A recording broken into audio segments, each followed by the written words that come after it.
warahmatullahi wabarakatuh. Saya Fazil Ala binti Muhammad Ismail dari kos Diploma Teknologi Kejuruteraan Komputer Komputasi Awan. Saya telah diberi tugas untuk menerangkan tentang teknologi baru muncul dan revolusi proses pembuatan iaitu telefon pintar. Dalam tugas saya diberikan, kita perlu membongkar, menunjuk dan menerangkan tentang teknologi baru muncul dan revolusi proses pembuatan iaitu telefon pintar. Saya juga akan menerangkan tentang kesan kepada kehidupan seharian kita jika kita menggunakan teknologi yang ada pada masa dahulu dan pada masa kini. Ini kerana kami ingin menerangkan tentang trend teknologi dan inovasi yang muncul mengikut peringkat kematangan sesuatu teknologi. Antara peringkat tersebut ialah infancy, growth, maturity dan sunset.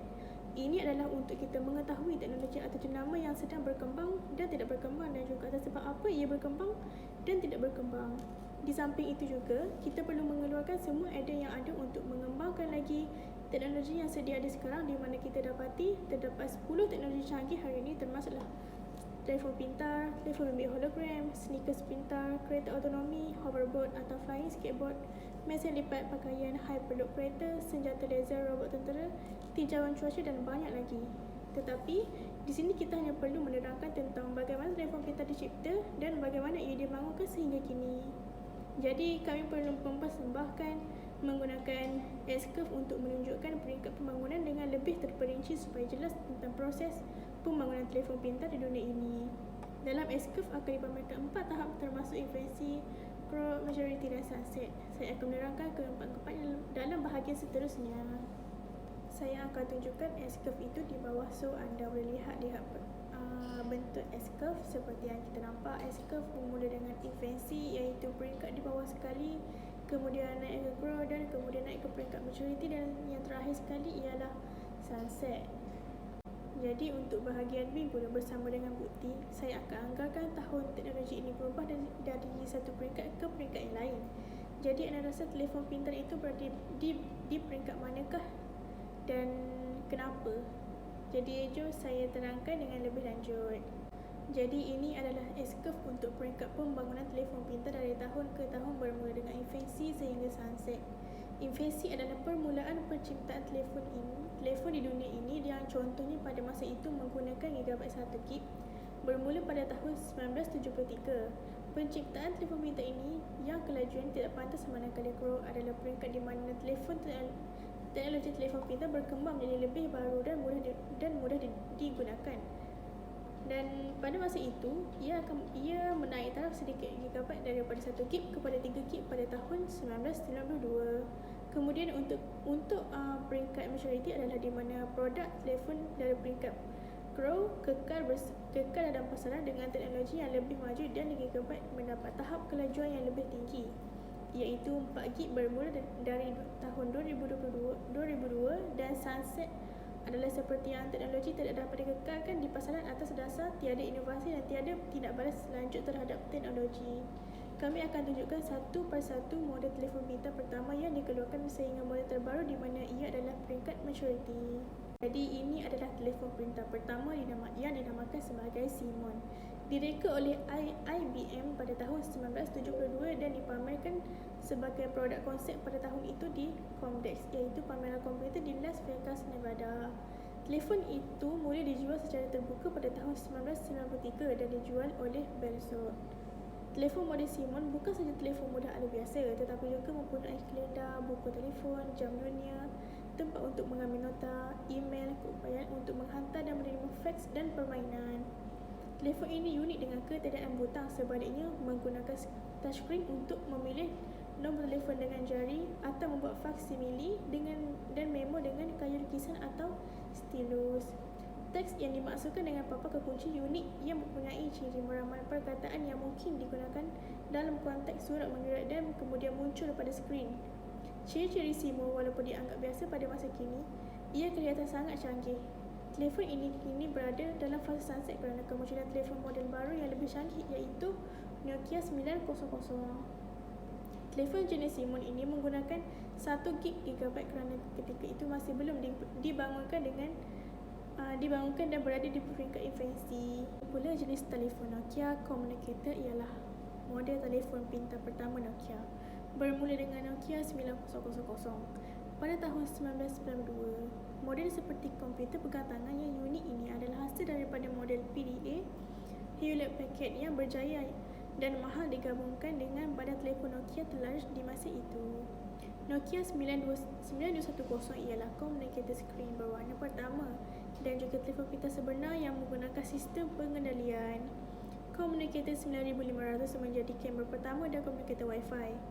Komunikator 9300 mempunyai perubahan dalam bentuk yang lebih kecil dan komunikator E19 terkini termasuk GPS. Walaupun Nokia 9210 boleh dikatakan sebagai telefon pintar pertama yang benar dengan sistem operasi, Nokia masih memanggilnya sebagai komunikator. Model Nokia 9000 hanya boleh ke peringkat grup dan selepas beberapa tahun ia terus ke peringkat sunset kerana Nokia 9000 pernah dipasarkan sebagai smartphone di mana ia lebih canggih daripada Sinom, tetapi model tersebut tidak mampu dijalankan.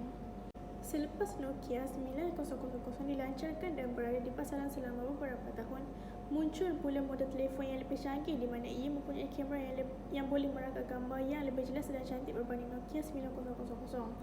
Model BlackBerry ini dikeluarkan pada tahun 2002 oleh RIM. Ia adalah telefon pintar pertama dengan penggunaan penghantaran mail elektronik tanpa wayar yang lebih baik dan penggunanya telah mencapai 8 juta sehingga Jun 2007. 3/4 daripada pasaran pengguna mereka berada di Amerika Selatan. Bagi telefon ini, ia turut dinaik taraf pada tahun 2002 kepada gigabyte 4GB yang kini berada di peringkat maturity kerana ia masih digunakan sehingga kini walaupun kemunculan rangkaian baharu 5GB. Selepas keluaran telefon BlackBerry yang kami rasakan agak canggih berbanding Nokia 9000 dan Simon, terdapat juga telefon pintar model yang lebih canggih dan banyak inovasi dalam telefon ini iaitu telefon model G1. Ia merupakan telefon pertama yang menggunakan Android OS ialah HTC Dream yang dikeluarkan daripada T-Mobile sebagai G1. Ciri yang menjadikan model telefon ini lebih canggih ialah telefon penuh, touchscreen penuh, papan kekunci dan bola jejak untuk menavigasi halaman web. Peranti ini dimuatkan dengan aplikasi Google seperti Peta, Calendar dan Gmail serta Chrome Light Google. Aplikasi pihak ketiga juga tersedia melalui perkhidmatan Android Market. Sama ada secara percuma atau untuk pembayaran mengikut harga yang ditetapkan. Dan kini setiap tahun Android akan mengeluarkan banyak jenis model, tetapi syarikat lain yang menggunakan Android termasuk jenama Samsung, Xiaomi, HTC, Lenovo, Asus, Oppo, Huawei, Vivo dan lain-lain lagi. Setiap jenama berlumba-lumba mengembangkan pasaran dengan menaik taraf perkara baharu seperti sandaran supaya dapat menarik pelanggan dengan kelebihan jenama telefon. Disebabkan ini, Android terus berkembang dan meningkat tinggi dalam pasaran dan ia berada di peringkat maturity pada sekarang. Untuk telefon ini, ia turut dinaik taraf pada 2002 kepada gigabyte 4GB yang kini berada dalam peringkat maturity. Kemudian muncul pula phone jenis Apple adalah saingan sengit kepada Android walaupun harganya jauh lebih mahal daripada Android. Apple telah diperkenalkan dari App Store pada Julai 2002 dengan aplikasi percuma dan berbayar. Kedai aplikasi boleh menghantarkan aplikasi pensel pintar yang dibangunkan oleh pihak ketiga terus daripada iPhone atau iPod Touch dengan Wi-Fi atau rangkaian seluler tanpa menggunakan komputer untuk memuat turun. App Store telah berjaya untuk Apple dan sehingga Jun 2009 terdapat lebih 50,000 aplikasi tersedia. Kedai aplikasi itu telah menembusi 1 juta muat turun aplikasi pada 23 April 2009. Berikutan keteguhan App Store Apple, ramai yang mencipta kedai aplikasi mereka sendiri. Microsoft dan Nokia telah mengumumkan kedai aplikasi serupa yang dimiliki oleh Apple. RIM juga baru-baru ini mencipta genua aplikasinya BlackBerry App World.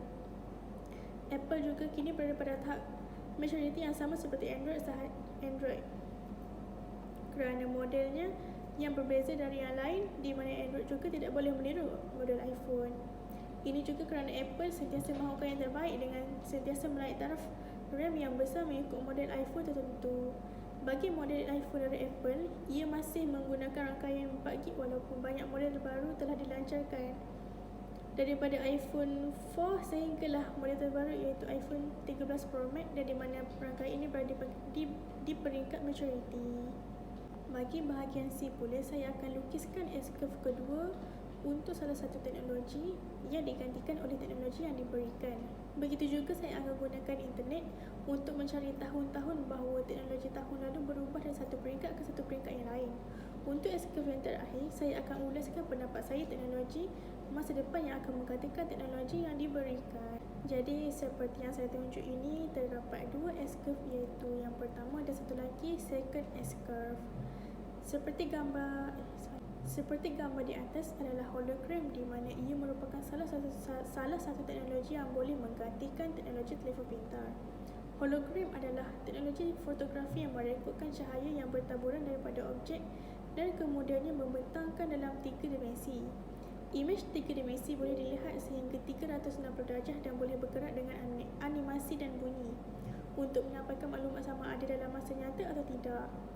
Teknologi hebat ini sedang dibangunkan untuk membantu manusia dalam proses komunikasi. Hologram ini telah menggunakan gigabyte 5GB yang merupakan kelajuan tertinggi pada zaman itu jika dibandingkan dengan 4GB. Mengapa hologram menggunakan rangkaian 5GB adalah kerana ia ingin mengatasi teknologi telefon pintar dan tidak mahu setanding dengan telefon pintar jika menggunakan 4GB. Bagaimana hologram ini dicipta adalah salah satu teknologi kejuruteraan optik ini sebenarnya telah dibangunkan sejak akhir 1940-an oleh seorang ahli fizik Hungary bersama Dennis Gabor. Dennis telah dianugerahkan Nobel Fizikal 1971 untuk kerjanya dalam penemuan dan pembangunan kaedah holografi, sains dan amalan membuat hologram. Gabor secara tidak sengaja menunjukkan teknik holografi ini dalam usaha penyelidikannya mengenai pembangunan mikroskop elektron, dan kemudian penyelidikannya menjadi asas holografi moden. Dan hologram statik 3 dimensi mula dikeluarkan pada tahun 1960-an selepas pancaran laser ditemui oleh saintis Soviet bernama Yuri Denisyuk.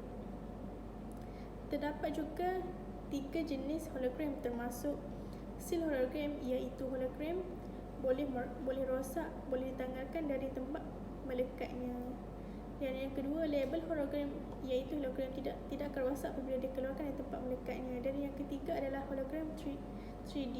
Jadi bagi pendapat saya, mengapa teknologi hologram ini mampu mengatasi teknologi telefon pintar adalah komunikasi langsung tanpa had, kerana kekangan jarak boleh diatasi dengan mudah dengan kelajuan 5GB. Selain itu juga, ia memudahkan media massa, khususnya media massa elektronik, dalam menyampaikan maklumat.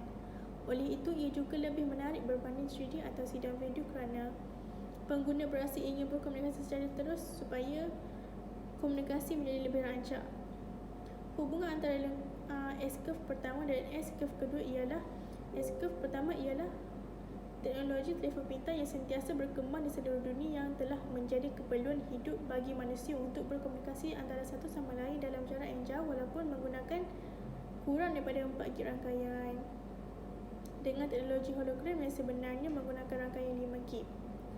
Bagi teknologi telefon pintar, ia akan kekal di pasaran mengikut model terkini iaitu pada tahap maturity, manakala bagi teknologi hologram pula berada di second S-curve, di mana ia mula dikenali oleh beberapa negara pada tahun 2000. Ini kerana ia mampu menghadapi sedikit teknologi telefon pintar hari ini dan tidak dapat menjatuhkan teknologi telefon pintar.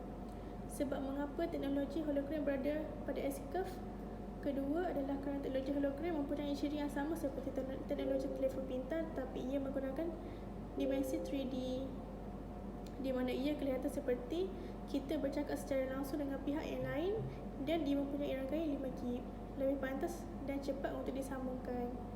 Tetapi ia digunakan secara meluas di negara luar seperti USA, UK dan banyak lagi. Di Asia Tenggara masih ramai yang menggunakan teknologi telefon pintar, tetapi tidak mustahil pada masa hadapan mungkin akan berlaku perubahan teknologi di mana lebih ramai orang akan menggunakan teknologi hologram. Jadi kesimpulannya, berdasarkan apa yang telah saya bentangkan dalam tugasan ini, saya dapat mempelajari sesuatu tentang kewujudan banyak teknologi yang terdiri daripada yang biasa kepada yang paling maju. Selain itu juga, saya boleh simpulkan antara dua teknologi iaitu hologram dan smartphone yang mana bagi saya teknologi telefon pintar lebih mudah digunakan dan banyak kelebihan yang ada pada telefon pintar. Berbanding dengan teknologi hologram yang mana ia kelihatan seperti dalam kehidupan sebenar apabila disambung atau apabila disambungkan, tetapi tidak sama dengan teknologi telefon pintar yang mempunyai banyak jenis dan model bermula dengan harga termurah dalam lingkungan RM600 hingga paling mahal dalam lingkungan 6,000. Selain itu juga, saya mengetahui bahawa rangkaian gigabit merupakan salah satu tempat penting untuk mengakses internet jika pada zaman dahulu pada tahun 1973 hanya menggunakan rangkaian internet 1 gig dan sehingga tahun bertukar pada 2022 terdapat rangkaian 5 gig iaitu internet terbatas dan cepat di mana ia boleh memudahkan urusan dalam sekelip mata. Oleh itu, teknologi telefon pintar tidak merosot kerana ia sentiasa menaik taraf baru dari segi model, rangkaian dan banyak lagi. Bagi hologram pula, ia juga mempunyai banyak jenis, tetapi jenis yang sangat berbeza bermula dengan jenis lain dan menggunakan 360 darjah kepada jenis baru. Jadi ini akan mempengaruhi orang ramai untuk membuat pilihan yang terbaik dalam hidup mereka.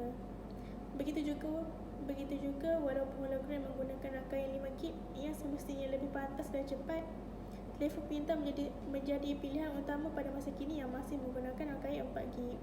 Ini menunjukkan tidak banyak perbezaan jika dibandingkan dengan hologram dengan telefon pintar dari segi rangkaian ini. Jadi itu sahaja daripada saya. Harap penyampaian saya ini dapat membuka mata dan meminda anda tentang teknologi. Dan saya harap juga ada teknologi baru yang lebih canggih yang akan memudahkan kehidupan kita seharian. Sekian itu sahaja daripada saya. Terima kasih kerana sudi menonton. Wabillahi taufiq wal hidayah. Wassalamualaikum warahmatullahi wabarakatuh.